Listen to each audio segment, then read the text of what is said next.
Hello दोस्तों, आज मैं आप लोग के लिए लेकर आया हूँ सिविल इंजीनियरिंग का फोर्थ सेमेस्टर का सिलेबस। तो देखिए सिविल इंजीनियरिंग में फोर्थ सेमेस्टर में आप लोगों को कौन कौन सा चीज़ पढ़ना है, कौन कौन सा ब्रांच पेपर के बारे में पढ़ना है और कौन कौन सा जो सब्जेक्ट है वो काफ़ी ज़्यादा वेटेज रखता है हमारे सेमेस्टर एग्ज़ाम के लिए। और इसके आगे जो कंपटीटिव एग्ज़ाम सारे होते हैं जैसे जेई वगैरह, आरआरबी, जेई जो होता है उसके लिए। तो देखते हैं हम लोग, ये है syllabus state board of technical education Bihar, fourth semester diploma in civil engineering.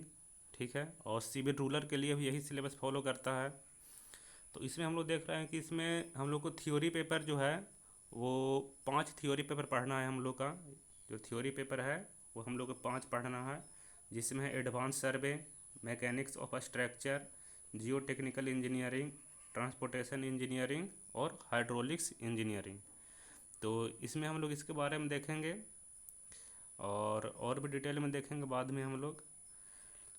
तो देखें तो यहाँ थ्योरी पेपर आपका 5 हो गया। और अगर प्रैक्टिकल पेपर की बात करते हैं तो प्रैक्टिकल पेपर जो है वो आपका 4 पढ़ना है। Advance surveying lab, mechanics of structure lab, Jio technical engineering lab, hydraulics lab. यहाँ पे देखिए कि आपका 3rd नंबर में सब्जेक्ट है जियो टेक्निकल इंजीनियरिंग।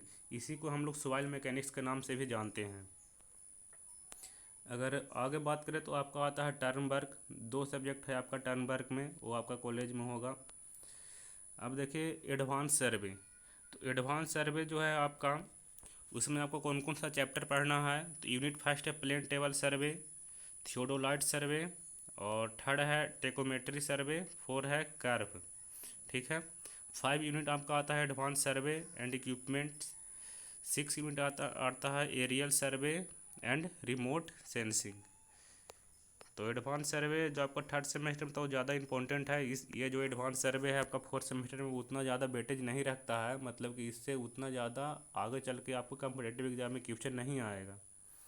फिर आता है आपका मोस्ट इम्पॉर्टेंट सब्जेक्ट जो है वो है मैकेनिक्स ऑफ स्ट्रक्चर। इसके बारे में, इसके सिलेबस के बारे में और इसका इंट्रोडक्शन हम वीडियो बनाकर अपने यूट्यूब चैनल पर डाल चुके हैं। अगर आप मेरे यूट्यूब चैनल पर नए हैं तो चैनल को सब्सक्राइब कर दें, लाइक कर दें, और जो इंट्रोडक्शन का वीडियो है इसका वो सारा देख लें।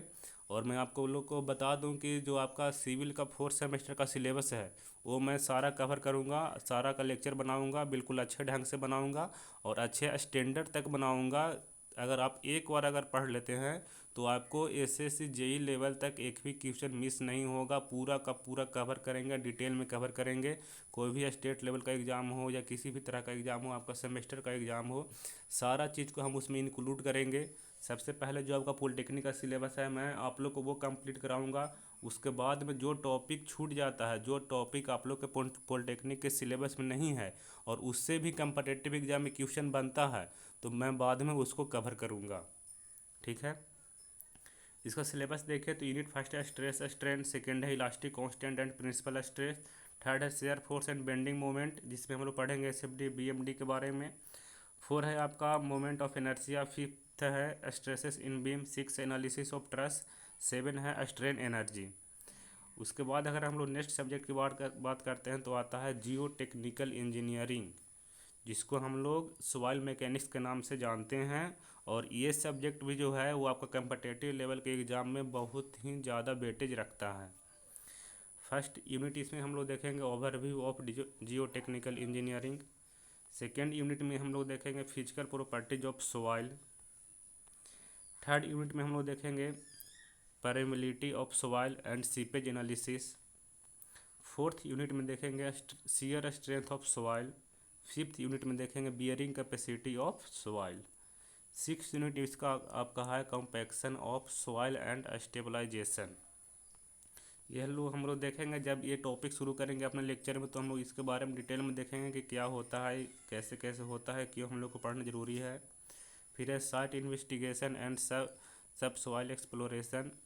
ठीक है, ये टीम है लिक्विफैक्शन। और अगर ट्रांसपोर्टेशन इंजीनियरिंग की बात करें जो कि आप लोग के सिलेबस में है लेकिन कम्पटेटिव एग्ज़ाम में उतना ज़्यादा वेटेज नहीं रखता है ये। ठीक है, तो इस ये जो इसमें जो है आप लोग देख लीजिएगा कौन कौन सा यूनिट है। ऐसे उतना ज़्यादा वेटेज नहीं रखता है, पर कम्पटेटिव लेवल के एग्ज़ाम में आपका सेमेस्टर तक ही काफ़ी ज़्यादा यूजफुल आएगा। और लास्ट आपका आता है हाइड्रोलिक्स हाइड्रोलिक्स, जिसको हम लोग फ्लूइड मैकेनिक्स भी कहते हैं। तो ये चैप्टर है, ये सब्जेक्ट है, ये आपका कम्पिटिटिव एग्जाम में ज़्यादा वेटेज रखेगा। इससे ज़्यादातर क्वेश्चन आते हैं आपको एसएससी जेई का, पीटी का बात करें या फिर मेंस का बात करें तो उसमें इससे आपका क्वेश्चन बनता है, अच्छा क्वेश्चन बनता है इससे। तो ये सब्जेक्ट ज़्यादा पढ़ना अच्छे से ज़रूरी है ये। और हम लोग लास्ट में डिस्कस करेंगे कौन कौन सा सब्जेक्ट ज़्यादा बेहतर है। वीडियो को लास्ट तक आप लोग ज़रूर देखें। यहाँ पे फर्स्ट यूनिट की बात करें तो फर्स्ट यूनिट में आपका है प्रॉपर्टीज ऑफ फ्लूइड, सेकंड में hydrostatic pressure, measurement of liquid pressure in pipe, 4 है fundamental of fluid flow, fifth आपका है 6 है। इसमें टोटल आपका 7-8 यूनिट है। लास्ट है हाइड्रोलिक्स मशीन, इसके बारे में भी हम लोग देख लेंगे। और इसके आगे जो आपका आता है थ्योरी पेपर आपका इतना ही तक है। तो एक और ओवरव्यू हम लोग देख लेते हैं कौन कौन सा सब्जेक्ट ज़्यादा इंपॉर्टेंट है सेमेस्टर के लिए और इसके आगे के लिए भी। तो यहाँ पे हम लोग 5 सब्जेक्ट के बारे में देखें। Advance survey mechanics of structure, Jio technical engineering, और ये सॉइल मैकेनिक्स तो इसको बोलते हैं, और ट्रांसपोर्टेशन इंजीनियरिंग और हाइड्रोलिक्स। तो यहाँ पे देख लीजिए कि आपका एडवांस सर्वे, जो आपका एडवांस सर्वे है वो कुछ ज़्यादा वेटेज नहीं रखता है कम्पिटिटिव एग्ज़ाम में। आपका जो ये है स्ट्रेंथ ऑफ मटेरियल, जो आपको सिलेबस में नाम लिखा हुआ है मैकेनिक्स ऑफ स्ट्रक्चर, ये काफ़ी ज़्यादा वेटेज रखता है। और इसके बाद अगर हम लोग देखें तो आपका जो ये है जियो टेक्निकल इंजीनियरिंग, जिसको सॉइल मैकेनिक्स बोलते हैं, ये भी काफ़ी ज़्यादा वेटेज रखता है। और इसके बाद आप लोग आ जाएगा ये हाइड्रोलिक्स, ठीक है ना। हाइड्रोलिक्स जो है, जो फ्लूइड मैकेनिक्स जिसको बोलते हैं, वो आप लोग का काफ़ी ज़्यादा वेटेज रखता है। तो इसमें आप लोग अगर मेन पेपर की बात किया जाए तो मेन पेपर आप लोग का इसमें 3 है। एक strength of material, soil mechanics और फ्लूइड मैकेनिक्स। तो हम लोग इसके बारे में देखेंगे और बिल्कुल डिटेल में पढ़ेंगे। अपने लेक्चर में पूरा टॉपिक को कवर करेंगे, सीक्वेंस में कवर करेंगे, ठीक है। तो आप लोग मेरे लेक्चर को ज़रूर देखिएगा। धन्यवाद।